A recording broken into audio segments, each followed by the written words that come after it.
SQL இன்டர்வியூவில் அதிகமாக கேட்கக்கூடிய ஒரு கொஸ்டின், சிடிஇனா என்ன? சிடியை நீங்கள் யூஸ் பண்ணியிருக்கீங்களா? சிடிஇ யூஸ் பண்ணுறதுனால என்னென்ன அட்வான்டேஜஸ்ன்னு தெரியுமா அப்படின்னு கேட்பாங்க.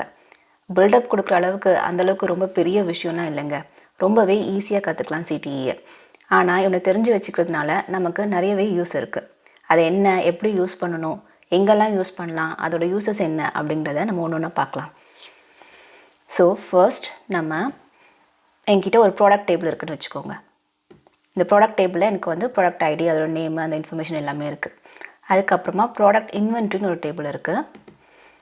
இதில் பார்த்திங்கன்னா ஒவ்வொரு ப்ராடக்ட் ஐடியும் எவ்வளோ குவான்டிட்டி வந்து நம்மக்கிட்ட இருக்குது அப்படிங்கிற டீட்டெயில்ஸ் இருக்குது. ஒவ்வொரு லொக்கேஷன்லேயும் எவ்வளோ குவான்டிட்டி இருக்குன்னு வச்சுக்கோங்களேன். இப்போ எனக்கு வந்து மொத்தமாக ஒவ்வொரு ப்ராடக்ட் ஐடிக்கு இவ்வளோ குவான்டிட்டி ஆஃப் ப்ராடக்ட்ஸ் இருக்குது அப்படின்றத எப்படி நான் தெரிஞ்சுக்கிறது? இப்போது செலக்ட் ஃப்ரம்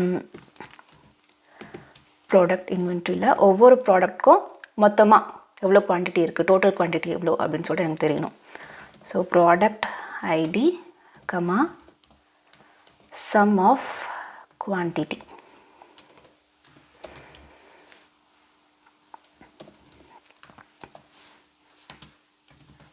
இதுக்கு ஒரு அலையஸ் நேம் கொடுக்குறேன், டோட்டல் குவான்டிட்டி. இப்போ நான் இதை execute, okay, group by product ID. இப்போ நான் அதை எக்ஸிக்யூட் பண்ணுறேன். ஸோ இதில் வந்து எனக்கு ஒவ்வொரு ப்ராடக்ட்க்கும் மொத்தமாக எவ்வளோ குவான்டிட்டி இருக்குது அப்படின்ற ரிசல்ட் வந்து எனக்கு வந்திருக்கு. இதில் 100க்கும் கம்மியாக எந்தெந்த ப்ராடக்ட்ஸ்க்கெலாம் வந்து 100க்கும் கம்மியாக வந்து குவான்டிட்டி இருக்குது அப்படின்னு நான் பார்க்கணும். அதை நான் எப்படி பார்க்கலாம்? ஸோ இந்த ரிசல்ட் செட்டில் 100க்கும் கம்மியாக இருக்க ப்ராடக்டோட கவுண்ட் அது வந்து எனக்கு வேணும். ஸோ ஹேவிங், ஸோ நம்ம அக்ரிகேட் ஃபங்க்ஷன்ஸில் வந்து நம்ம வந்து கண்டிஷன் யூஸ் பண்ணும்போது வேர் யூஸ் பண்ணக்கூடாது, ஹேவிங் யூஸ் பண்ணணும். Having sum of quantity less than 100. ஓகேங்களா? நான் இதை எக்ஸிக்யூட் பண்ணேன்னா 100க்கும் கம்மியாக இருக்க குவான்டிட்டிஸ் உள்ள ப்ராடக்டோட டீட்டெயில்ஸ் மட்டும் எனக்கு வந்திருக்கு. ஸோ மொத்தம் இவ்வளோ இருக்குது. இப்போது இது ஒரு query. இதுக்கப்புறம் வந்து எனக்கு என்ன வேணும்னா, இப்போது இந்த ப்ராடக்ட்ஸ்லாம் வந்து நான் வந்து வெண்டர்கிட்ட போய் நான் வாங்கணும். இதெல்லாம் கம்மியாக இருக்கும், நான் வெண்டர்கிட்ட போய் காண்டாக்ட் பண்ணணும். ஓகேங்களா? என்கிட்ட வந்து வெண்டர் டீட்டெயில்ஸ் ஒரு டேபிளில் இருக்குது. ஃப்ரம் purchasing dot product vendorனு ஒரு டேபிள் இருக்குது. இதில் ஒவ்வொரு ப்ராடக்ட்க்கும் வந்து இந்த பிஸ்னஸ் என்டிட்டி ஐடி தான் வந்து வெண்டரோட டீட்டெயில்ஸ் கொடுக்குது. ப்ளஸ் அதோட ப்ரைஸ் என்ன அப்படிங்கிறதும் நமக்கு இருக்குது. ஸோ எனக்கு வந்து இந்த டேபிளில் வந்து அந்த ப்ராடக்டோட ப்ரைஸ் என்ன, அந்த வெண்டரோட ஐடியும் எனக்கு வேணும்னு வச்சுக்கோங்க. இப்போ நான் என்ன பண்ணணும், இந்த டேபிள் இருக்குது, இந்த query இருக்குது.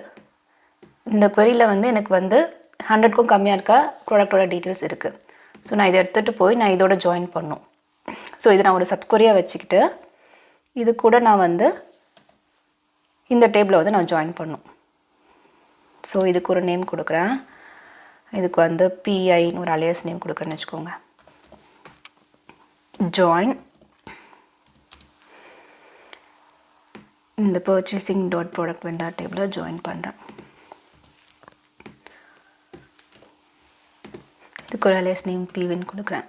On PI dot product ID is equal to PV dot product ID. ஓகேவா? எனக்கு இதுலேருந்து என்ன வேணும்னா, செலக்ட் ப்ராடக்ட் ஐடி, இந்த டோட்டல் குவான்டிட்டி எனக்கு வேணும், ப்ளஸ் எனக்கு இந்த டேபிள், இந்த ப்ராடக்ட் வெண்டர் டேபிள்லேருந்து அதோட ஸ்டாண்டர்ட் ப்ரைஸ் என்னன்னு வேணும். பிவி டாட்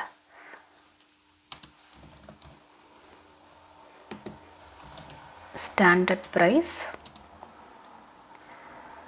அதுக்கப்புறமா அந்த என்டிட்டி ஐடியும் எனக்கு வேணும், PV dot business entity ID. ஓகேவா? ஸோ இந்த ப்ராடக்ட் ஐடி வந்து ஆம்பிகியஸ் காலம் காட்டுது, பிகாஸ் இது ப்ராடக்ட் ஐடி பிஐலையும் இருக்குது, பிவிலையும் இருக்குது. ஸோ இது வந்து நான் இதுக்கு அது அலையஸ் நேம் கொடுக்குறேன், பிஐ டாட் ப்ராடக்ட் ஐடி. இப்போது நம்ம என்ன பண்ணியிருக்கோன்னா, இந்த சப்கொரி நம்ம பண்ணோம் இல்லையா, வெறும் எவ்வளோ எந்தெந்த ப்ராடக்ட்ஸ்க்கெலாம் வந்து 100 கம்மியாக வந்து குவான்டிட்டி இருக்குன்னு சொல்லிட்டு அந்த queryயோட நான் வந்து ப்ராடக்ட் வெண்டார் டேபிளில் ஜாயின் பண்ணி அந்த ப்ரைஸையும் வெண்டரோட ஐடியும் வந்து நான் எடுக்கிறேன். இப்போ இதை நான் எக்ஸிக்யூட் பண்ணுறேன். நமக்கு ரிசல்ட் வந்துடுச்சு. இப்போது நம்ம சப்குவரி யூஸ் பண்ணியிருக்கோம், எல்லாம் ஓகே தான். பட் இது கொஞ்சம் குவரியை வந்து ரீட் பண்ணுறதுக்கு கொஞ்சம் காம்ப்ளிகேட்டாக இருக்குல்ல. இப்போ சம்மன் புதுசாக யாராவது வந்து பார்க்குறாங்க, என்ன நடக்குது இங்கே அப்படின்றது அது அவங்களுக்கு புரிஞ்சுக்கிறதுக்கே கொஞ்சம் டைம் எடுக்கும்.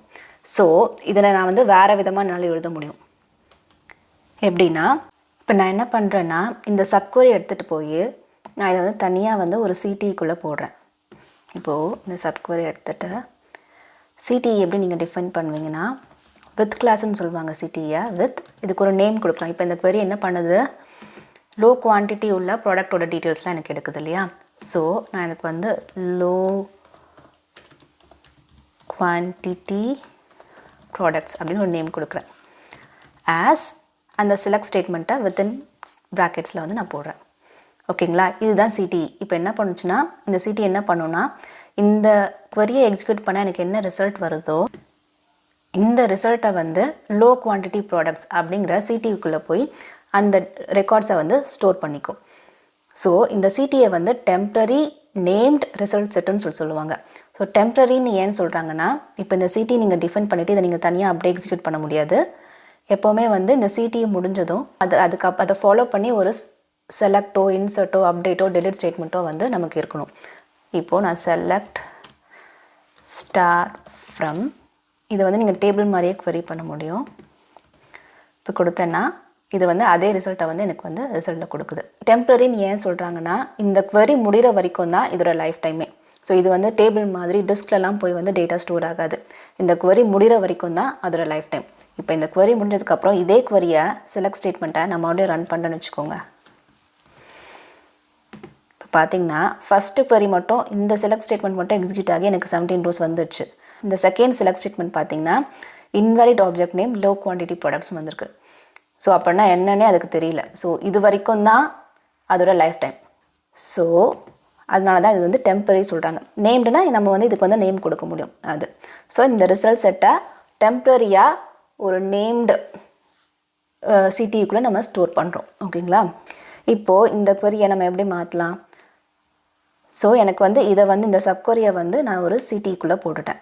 இப்போது நான் இந்த சிடிஇ கூட ப்ராடக்ட் வெண்டரோட டேபிளோட ஜாயின் பண்ணி நான் அந்த ப்ரைஸும் பிஸ்னஸ் என்டிட்டியையும் என்னால் எடுக்க முடியும்.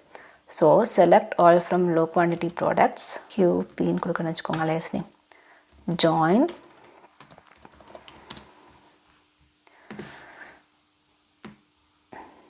Join product vendor on qp.productid is equal to pv.productid. ஓகேங்களா, இப்போ நமக்கு வேறு என்னென்ன டீட்டெயில்ஸ் வேணும், இதெல்லாம் வேணும். செலக்ட் qp.productid, அப்புறம் total quantity, standard price, business entity ID. இப்போ நான் இதை எக்ஸிக்யூட் பண்ணுறேன். நமக்கு வந்து அதே ரிசல்ட் வந்து நமக்கு வந்திருக்கு. இங்கே என்ன ரிசல்ட் வந்ததோ அதே ரிசல்ட் வந்து நமக்கு இங்கேயும் கொடுத்துருக்கு. பட் இங்கே வந்து நமக்கு வந்து இப்போ புதுசாக வந்து பார்க்குறவங்களுக்கு இது என்ன பண்ணுது அப்படின்னு சொல்லிட்டு தெரிஞ்சிக்கவே கொஞ்சம் டைம் எடுக்கும். ஓகே, இதுக்குள்ளே ஒரு சப்குவரி இருக்குது, அந்த சப்குவரி வந்து இப்படி இதை பண்ணுது, அதுக்கப்புறம் இது வந்து ப்ராடக்ட் வெண்டரோட ஜாயின் பண்ணியிருக்கோம், இவ்வளோ டீட்டெயில்ஸ் இருக்குது. பட் இங்கே பார்த்திங்கன்னா நம்ம வந்து தனித்தனியாக பிரேக் டவுன் பண்ணியிருக்கோம். ஒரு பெரிய queryயை சின்னதாக வந்து நம்ம பிரேக் டவுன் பண்ணியிருக்கோம். ஸோ ஃபஸ்ட்டு வந்து ஓகே, இந்த query வந்து ஓகே 100 கம்மியாக குவான்டிட்டி இருக்க ப்ராடக்ட்ஸ்லாம் எடுக்குது. ஸோ இதை வந்து லோ குவான்டிட்டி ப்ராடக்ட்ஸ் அந்த நேம் பார்க்கும்போதே நமக்கு வந்து அதை ஓரளவுக்கு ஐடியா நமக்கு கிடச்சிடும். ஸோ அந்த queryக்குள்ளே போகும்போது நமக்கு ஒரு சிம்பிளான queryயை பார்க்கும்போது நமக்கு ஓகே இது வந்து இது பண்ணுது. அதுக்கப்புறம் இந்த சிடியோட நெக்ஸ்ட் வந்து ப்ராடக்ட் வெண்டரோட ஜாயின் பண்ணி இந்த டீட்டெயில்ஸ்லாம் எடுக்கிறாங்க அப்படின்னும் போது நமக்கு வந்து ஈஸியாக வந்து அது புரிஞ்சிடும். ரீடபிலிட்டிக்காகவும் காம்ப்ளெக்ஸான queryஸை வந்து நம்ம சிம்பிளாக பண்ணி ஈஸியாக ரீட் பண்ணுற மாதிரியும். இப்போ வந்து ஏதாவது வந்து ஒரு எரர் வருது, இப்போ இது வந்து கொஞ்சம் சிம்பிளான queryன்னு வச்சுக்கோங்க. பட் இதுவே ரொம்ப காம்ப்ளெக்ஸாக நீங்கள் வந்து ரியல் டைமில் எழுதும் போது ஒரு பெரிய காம்ப்ளெக்ஸ் query ஒரு பெருசாக எழுதுறதுக்கு பதிலாக அதை வந்து நீங்கள் சின்ன சின்னதாக சிடிஇ மூலமாக பிரேக் டவுன் பண்ணிட்டீங்கன்னா ஒவ்வொன்றா நம்ம எக்ஸிக்யூட் பண்ணி அதை வந்து டீபக் பண்ணுறதுக்கு எங்கே வந்து பிரச்சனை இருக்குது அப்படின்றது டீபக் பண்ணுறதுக்கு வந்து ரொம்ப வந்து ஈஸியாக இருக்கும். இப்போ இதுலேயே வந்து இன்னும் சில இன்ஃபர்மேஷன் தேவைப்படுதுன்னு வச்சுக்கோங்களேன். இதை கொண்டு போய் நான் எனக்கு வந்து ப்ராடக்ட் ஐடி இருக்குது, எனக்கு வந்து அந்த ப்ராடக்ட் நேம் வேணும், இந்த பிஸ்னஸ் என்டிட்டி ஐடி இருக்குது, இது வந்து பிஸ்னஸ் என்டிட்டி ஐடி எனக்கு விட எனக்கு வந்து அந்த வெண்டரோட நேம் என்னென்னு வேணும். இந்த மாதிரி டீட்டெயில்ஸ்லாம் வேணும்னு வச்சுக்கோங்களேன். இப்போ ப்ராடக்ட் நேம்க்கு வந்து நான் ப்ராடக்ட் டேபிளோட ஜாயின் பண்ணணும். ஸோ ப்ராடக்ட் டேபிள்னு ஒன்று இருக்குது, ப்ராடக்ட் டேபிள் இருக்குது. இதில் வந்து ப்ராடக்ட் ஐடி வச்சு நம்ம நேம் எடுக்க முடியும். ஸோ ஜாயின் ப்ராடக்ட், இதுக்கு பீனலைஸ் நேம் கொடுக்க மட்டும் வச்சுக்கோங்க. On pv dot is equal to p dot product id. So அதை வச்சு நான் வந்து ப்ராடக்டோட நேம் எடுக்க முடியும். p dot name. ஓகேவா, எனக்கு வந்து ப்ராடக்ட் நேம் அப்படின்னு நேம் கொடுக்குறேன். இது எடுக்கணும். ஓகேங்களா, அதுக்கப்புறமா இந்த வெண்டரோட டீட்டெயில்ஸ் எடுக்கிறதுக்கு வெண்டார்னு ஒரு டேபிள் இருக்குது. Select staff from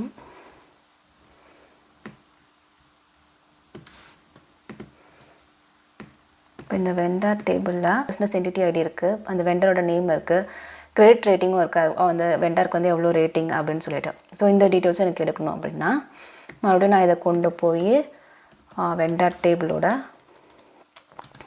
ஜாயின் பண்ணணும். purchasing dot vendor listening v on p dot pv dot business entity id is equal to v dot business entity id ன்னு வச்சுக்கோங்க.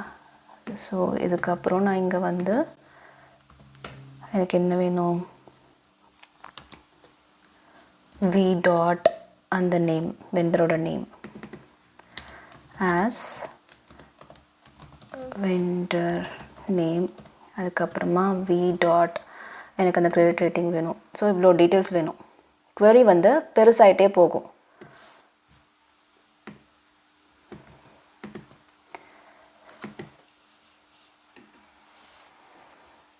ஸோ இதே வந்து நீங்கள் இன்னும் பிரேக் டவுன் பண்ண முடியும். ஸோ இதுக்கு வந்து இதில் வந்து நம்ம ப்ரைஸ் டீட்டெயில்ஸ் எடுக்கிறோமா, நீங்கள் ஒரே ஒரு சிட்டி தான் டிஃபைன் பண்ணணும்னு கிடையாது, மல்டிபிள் சிட்டிஸ் நீங்கள் வந்து தொடர்ந்து டிஃபைன் பண்ணி போகலாம். ஸோ ஃபர்ஸ்ட் இந்த வித் வந்து ஒரு வாட்டி பண்ணால் போதும். நீங்கள் இன்னொரு சிட்டி அதுக்கப்புறம் டிஃபைன் பண்ண அப்படின்னா கம்மா கொடுத்துட்டு ஜஸ்ட் நேம் கொடுத்தா போதும். ஸோ இங்கே வந்து நம்ம ப்ரைஸ் டீட்டெயில்ஸ் எடுக்கிறோமா, ஸோ கெட் ப்ரைஸ் ஆஸ் அப்படி கொடுத்துட்டு இங்கே வித்தின் கோட்ஸ்குள்ளே இன்னொரு சிட்டி, இந்த மாதிரி மல்டிபிள் சிட்டிஸ் வந்து நீங்கள் டிஃபைன் பண்ண முடியும். இங்கே டிஃபைன் பண்ண சிட்டியை இங்கே யூஸ் பண்ணுறது, மறுபடியும் இங்கே யூஸ் பண்ண சிட்டியை வந்து அடுத்த டிஃபைன் பண்ண சிட்டியை அடுத்த இதில் யூஸ் பண்ணுறது, அந்த மாதிரி வந்து நம்ம வந்து மல்டிபிள் சிட்டிஸ் வந்து நம்ம கொடுக்க முடியும். இதை டிஃபைன் பண்ணிவிட்டு இப்போது எனக்கு வந்து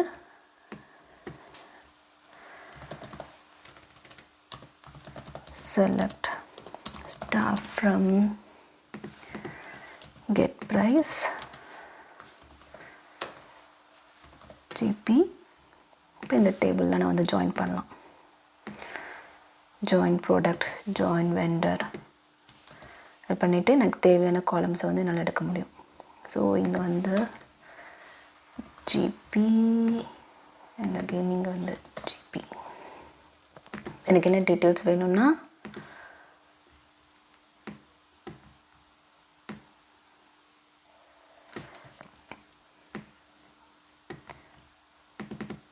gp dot product id, p dot name, gp dot standard price, gp dot business entity id, vendor details. So இதை எக்ஸிக்யூட் பண்ணனா எனக்கு வந்து இது வந்து சேம் டீட்டெயில்ஸை கொடுக்கும். ஸோ இந்த மாதிரி நம்ம பிரேக் டவுன் பண்ணதுனால ஒவ்வொரு குவரியும் என்ன பண்ணுது அப்படின்னு சொல்லிட்டு நம்மளால் வந்து ஈஸியாக ரீட் பண்ண முடியும், ஈஸியாக புரிஞ்சுக்க முடியும், ஈஸியாக டீபக் பண்ண முடியும்.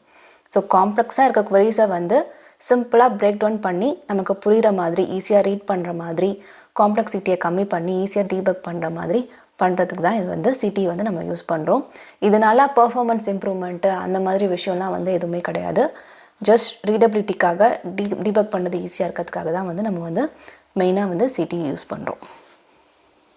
ஸோ இதே மாதிரி நீங்கள் செலக்ட் ஸ்டேட்மெண்ட் யூஸ் பண்ணுற மாதிரி நீங்கள் வந்து இன்சர்ட், அப்டேட், டெலிட் ஸ்டேட்மெண்ட்டும் வந்து நீங்கள் சிடியில் வந்து நீங்கள் யூஸ் பண்ண முடியும். அது வந்து அந்த அண்டர்லைங் பேஸ் டேபிளை வந்து அஃபெக்ட் பண்ணும். ஸோ அது வந்து கேர்ஃபுல்லாக வந்து நம்ம யூஸ் பண்ணணும். நீங்கள் SQLல பர்டிகுலராக ஏதாவது ஒரு டாபிக் பற்றி தெரிஞ்சுக்கணும்னு நினச்சா அதை கமெண்ட் பாக்ஸில் சொல்லுங்கள். நான் சொல்கிற விதம் உங்களுக்கு பிடிச்சிருந்து இன்னும் நிறைய தெரிஞ்சுக்க விரும்புனா மறக்காமல் இந்த சேனலை சப்ஸ்கிரைப் பண்ணுங்கள். See you soon. Bye-bye.